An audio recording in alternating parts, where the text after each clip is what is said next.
घाह नहीं आज इन्हू चरावेंगा।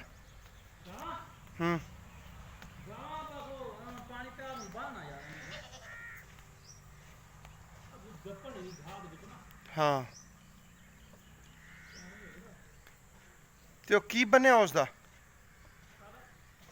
मोटर का बोर सही है बोर हाँ अच्छा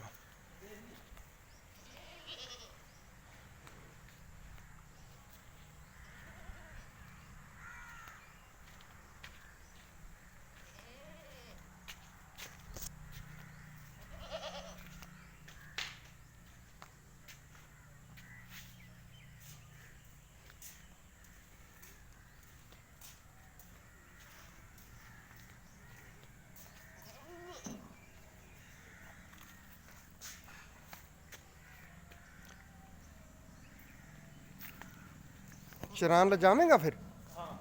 इन्हों हाँ मझ बकरियां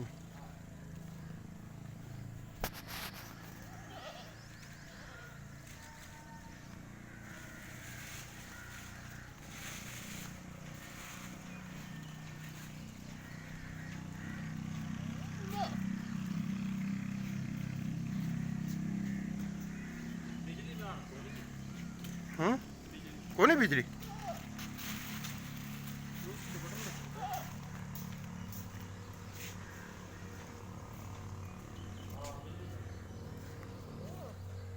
उसले तो खड़ी सी घा टुकियां आंदे सन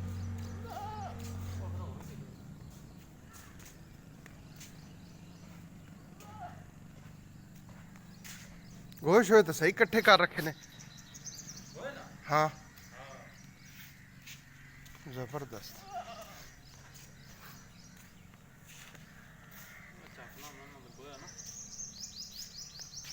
इनू आटा स्टार्ट करा थोड़ा थोड़ा ना ਸਾਡੇ ਉਹ ਗੁਣ ਦਿਨ ਨਾ ਸਵੇਰੇ ਵੀ ਪਿੰਨੀ ਪਾਈ ਦੀ ਸ਼ਾਮ ਨੂੰ ਦਿੱਤੀ ਰੱਖਾਂਗੇ ਅੱਲਾ ਤੇ ਉਹ ਜੋਟੀ ਕਦੋਂ ਚੈੱਕ ਕਰਾਣੀ ਹੈ ਜੋਟੀ ਹੋਈ ਨਹੀਂ ਬਿਲਕੁਲ ਇੱਕ ਦਫਾ ਵੀ गांव में इंशाल्लाह हो जाएगी अगले महीने गांव बल्कि 2-3 दिन हो गए तार कर दी अच्छा फिर बी नहीं रखाया बोलने की रखा बोल दी है ना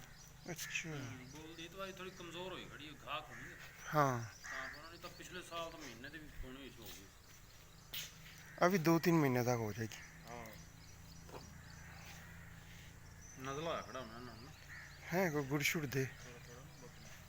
वो 2 दिन ठंड पई है ना ताइयों कल तो यहीं घर की आनी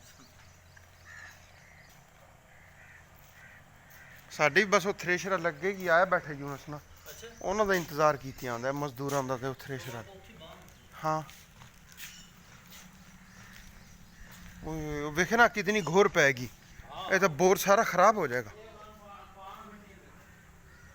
है